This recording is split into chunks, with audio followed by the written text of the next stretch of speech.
What does it take to build staying power with the ups and downs that come with running a business?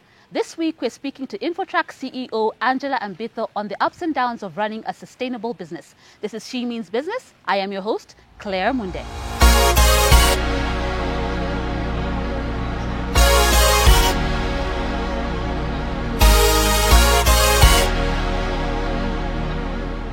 Angela, it's been 20 years of Infotrack.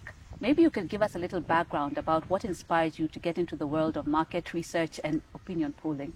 Claire, it's a very interesting story. I went to university at a time when there were many closures. To be precise, we had two successive closures. One was a strike against, the eradication of boom, which probably you heard about but never experienced. And then the second one was a lecturers' strike, and they were both successive. They came after each other. And at that point, I just felt as a young person, I didn't want to sit at home and do nothing. So I kept pestering my parents to try and get me something to do.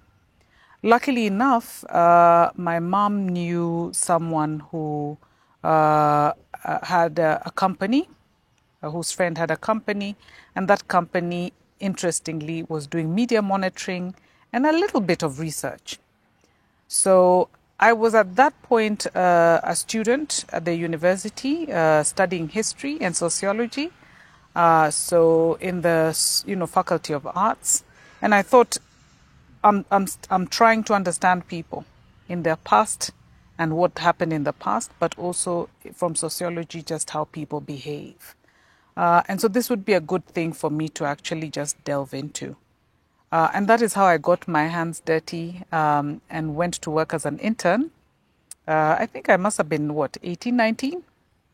At a company called Stedman then. It was very close to our house.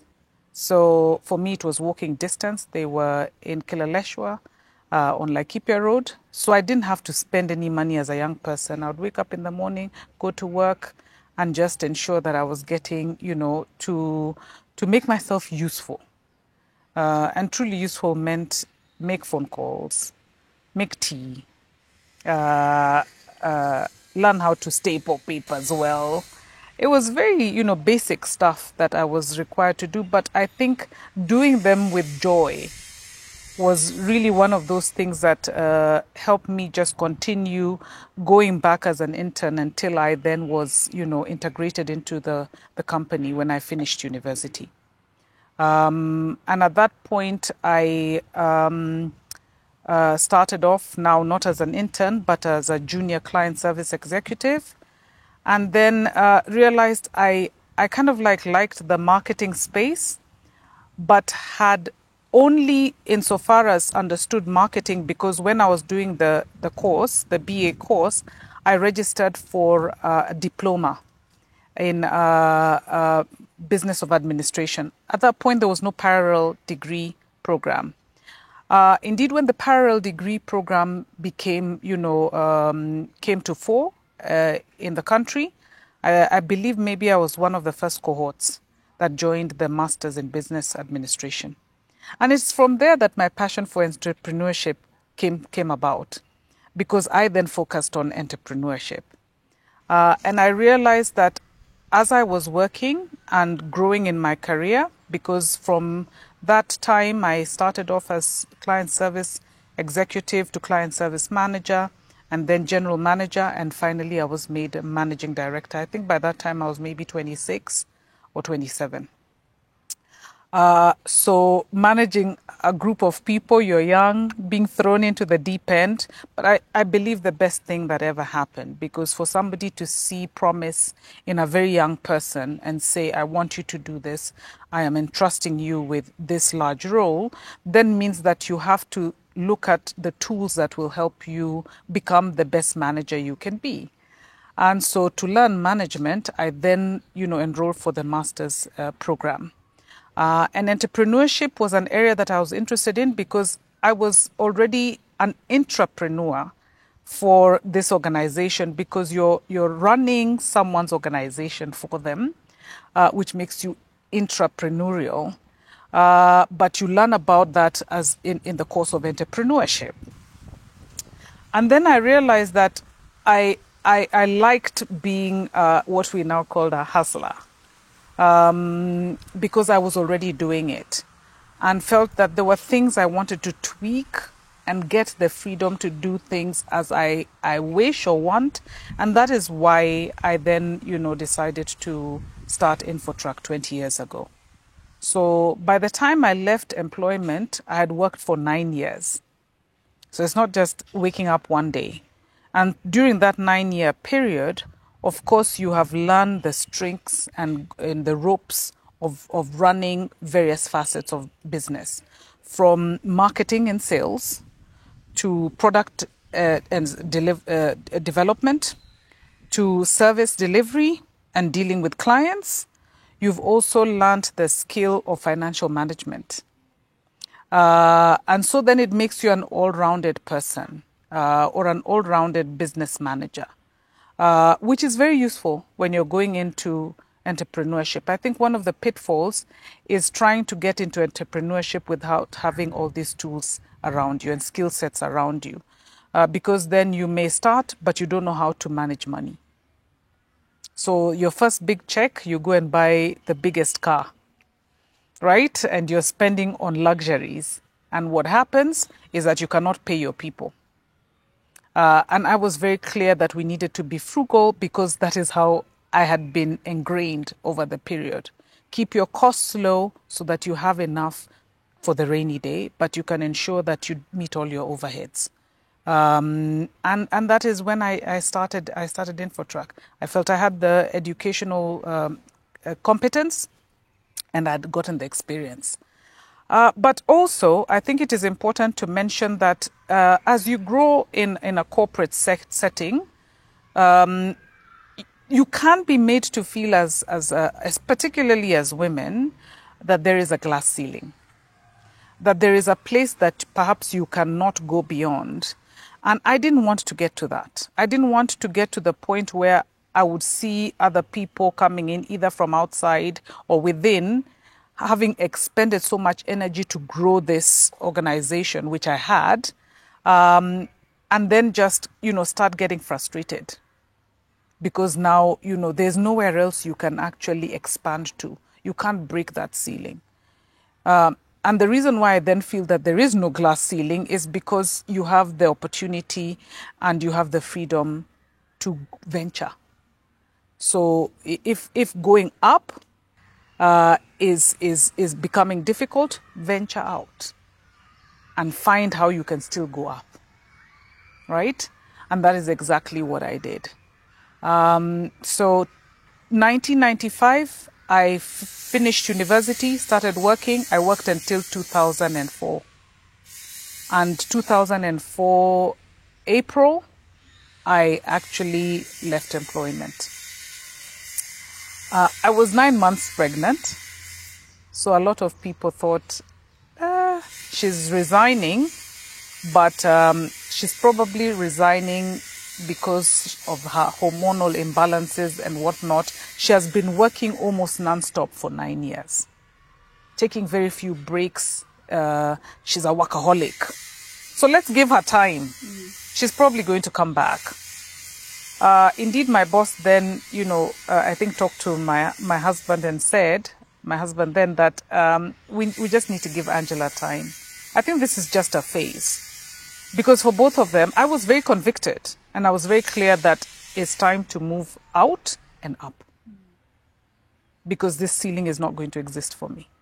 Yeah. I'm not going to get frustrated sitting in some place when I know my own potential. Yeah. And everything that I've read and learned and experienced over the period suggests to me that I can actually do more. And I want to expose myself to that. So I did so. I gave birth in May and started InfoTrack. Took the 3-month, period for maternity, and then decided, okay, it's time for me to venture into this thing, and started InfoTrack in October. The first 3 months, October to December, I actually just did that from my house, and then said it was imperative that I now needed to do it from a business setting. So I got a small office and started off from there. Angela, I think that just speaks to how ambitious you are. I mean, moving from intrapreneurship to entrepreneurship, and then I think you've got a very strong foundation, getting the financial learning, sales learnings. But along the way, there must have been some challenges that you faced. Before you get to 20 years, there are ups and downs. So speak to us a little bit about what it takes to really build an organization to have staying power. Right. Let me start off by saying that every entrepreneurial, endeavor faces a couple of challenges. The first one is financial wherewithal, because you do need the financial, muscle to ensure you have staying power. The first 5-6 months, probably first year, it would be, unlikely to believe that you're going to have enough income to cater for all your overheads.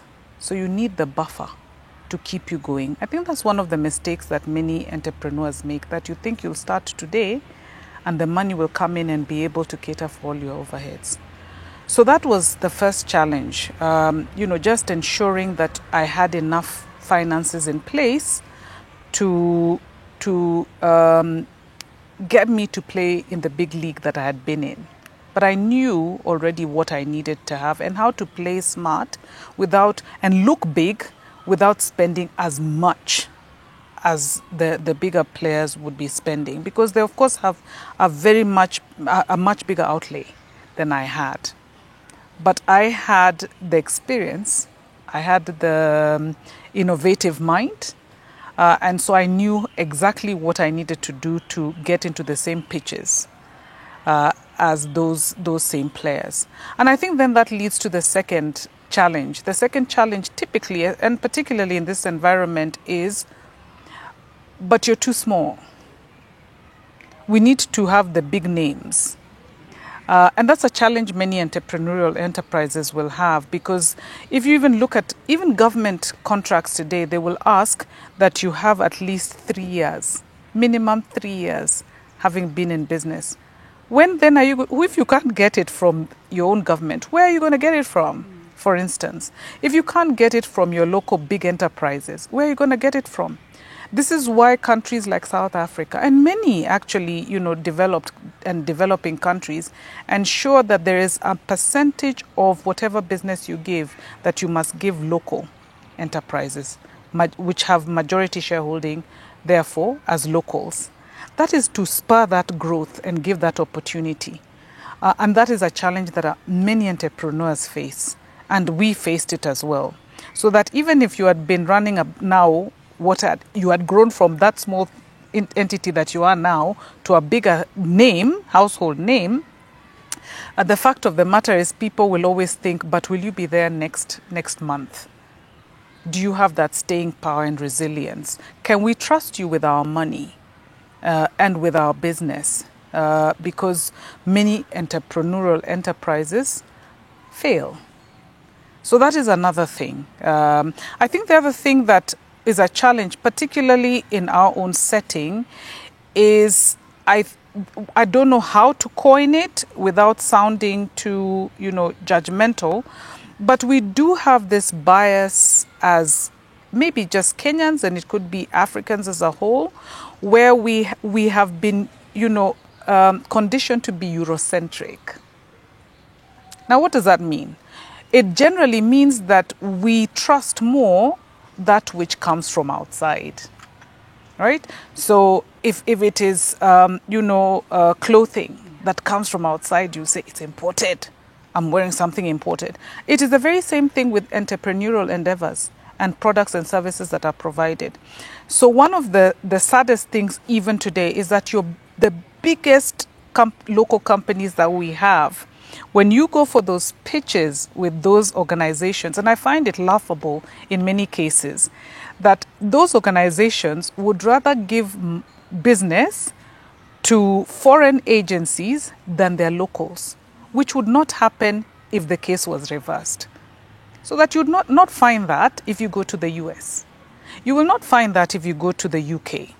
But here, your very big local enterprises whose main source of income is you, and many of you who are locals will say, but do you have the foreign tools? Yeah, I think that just calls for very honest conversations. As you said, mental shift is needed. Exactly. But I'd like us to talk a little bit about InfoTrack. I mean, when we think of InfoTrack, we think about market research, we think about opinion polls.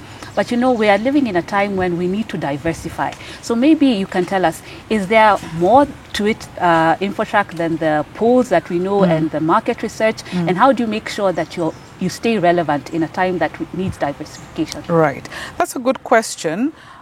Indeed, many people know about us through public opinion polling, and that was purposefully done. That was very deliberate, because when we got into business, one of the things that I was very conscious about is that we needed to, one, get ourselves known in the space, but secondly, also use public opinion polling as a part of our CSR.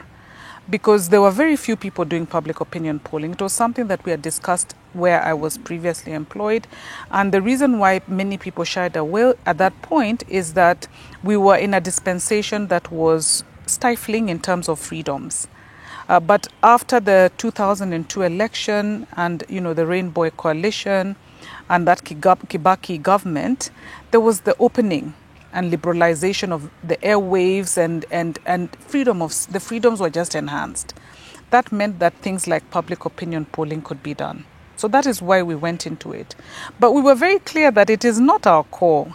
Our core business is actually market and social research.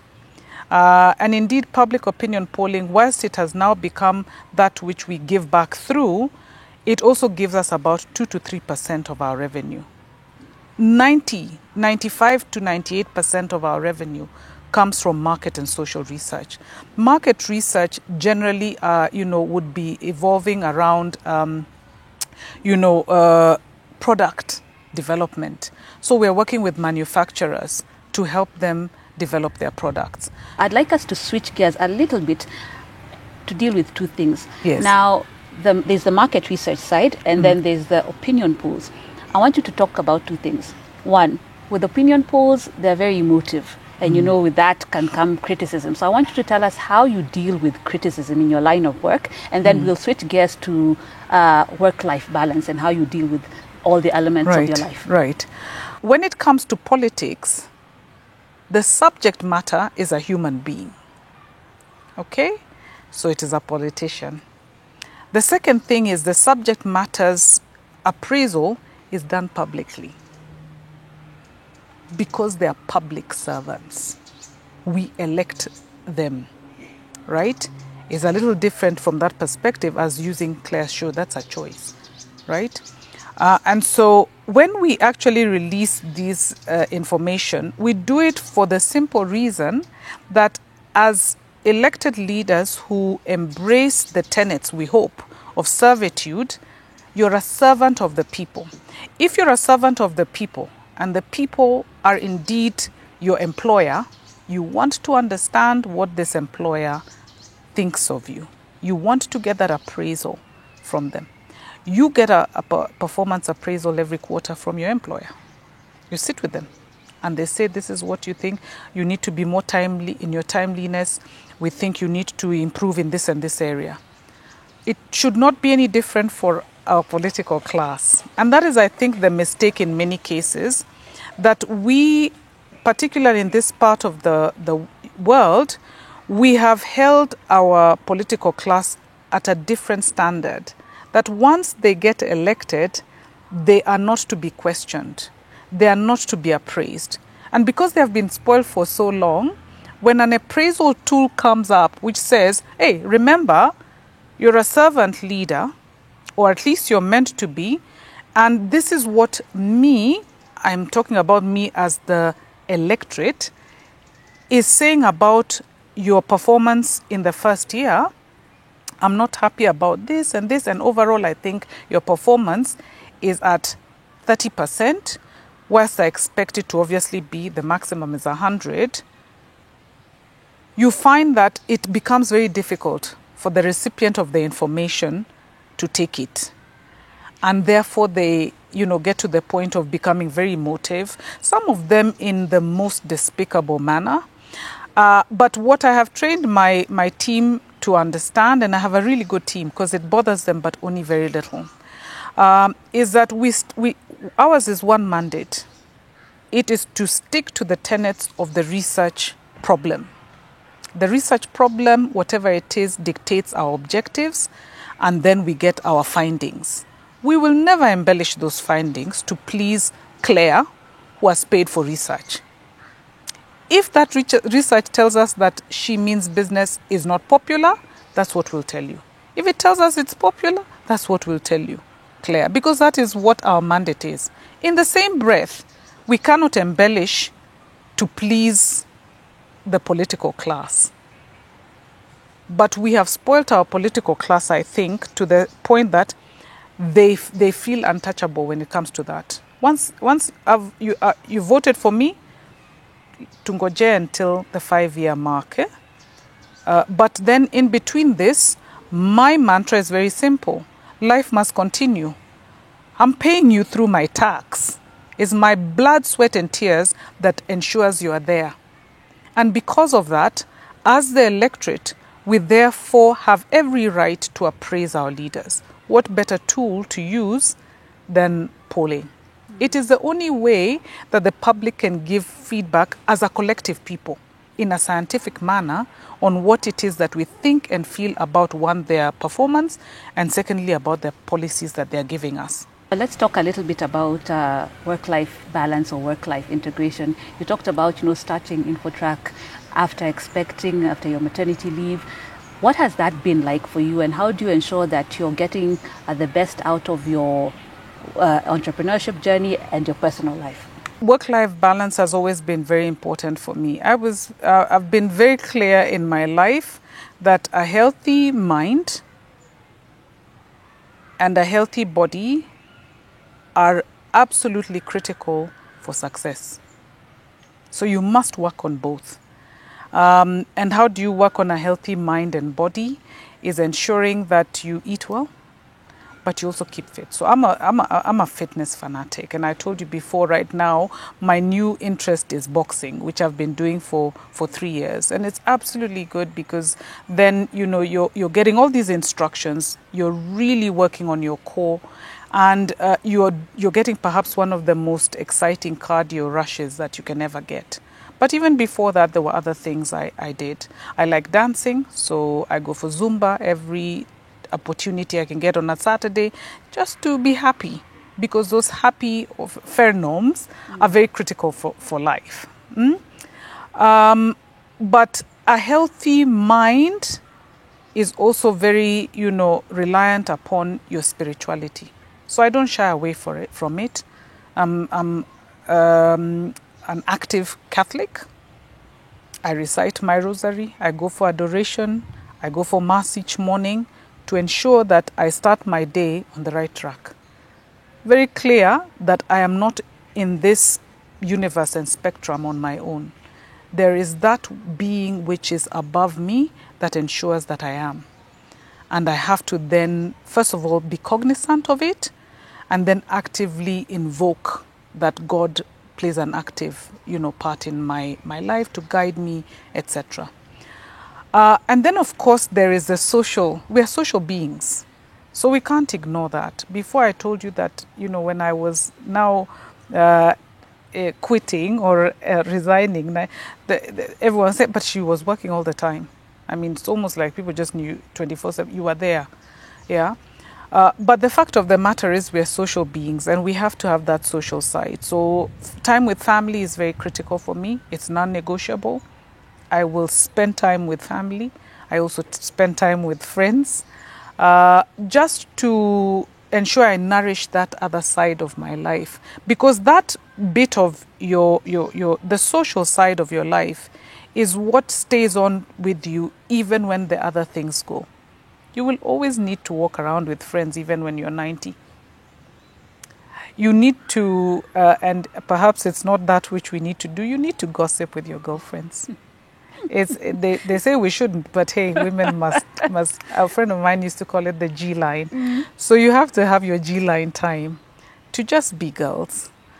But you also must be there for that which is your nuclear family and spending time with them, because then you're paying forward, because then they will also spend time with you when you need it. I don't know whether your work will spend time with you when you're in a hospital bed. It is your family that will be there. It is your friends that will be there. It is your God that will be there. So that is really how I then try to balance my life. And as we wrap up, maybe you could talk to us and give some tips to women who are coming up in their careers, those who want to get into entrepreneurship. What are those 2 things that you'd like to tell them to just take that leap and really stay resilient? Never shy away from thinking big. Think very big. The sky should be the limit that you see. Shoot very high. But as you do that, be very realistic in what you're doing. So the thinking, the vision and the dream must be limitless. And then how you actualize that must be well thought out. Yeah? Because if you have a dwarfed vision, then you're not going to get far. So your vision has to really be limitless. And never let anybody tell you that you can't because you're a woman. I mean, patriarchy will always exist, both from men and women. But you must always believe that you have the wherewithal. Because the biggest enemy of self is actually what I tend to call self-criticism and self-destruction. The word itself is, you'll cut this out, I'm sure. The word itself is skipping me, but it is where you let yourself down on purpose. Self-sabotage. So self-sabotage is the biggest detractor of most people. I can't do it. I will not be given that role. I don't have what it takes to sit in that boardroom. And granted, the truth of the matter is, most boardrooms are male-dominated. But just because of that doesn't mean you can't go into that boardroom, wherever it is. So don't self-sabotage yourself. You must be your biggest fan. You must be the person who looks in your mirror and says, I have already succeeded. I am going to kill that interview. I am going to be the best today at what I'm doing, whatever it is. Because once you have that positive mantra and manifestation in your life, then self-sabotage has no place. And it is a big, detractor for women. Wow, those are great tips. You have heard it from Angela. Stop the self-sabotage and get the highest vision for your life. This has been She Means Business. Until next time, have a good one.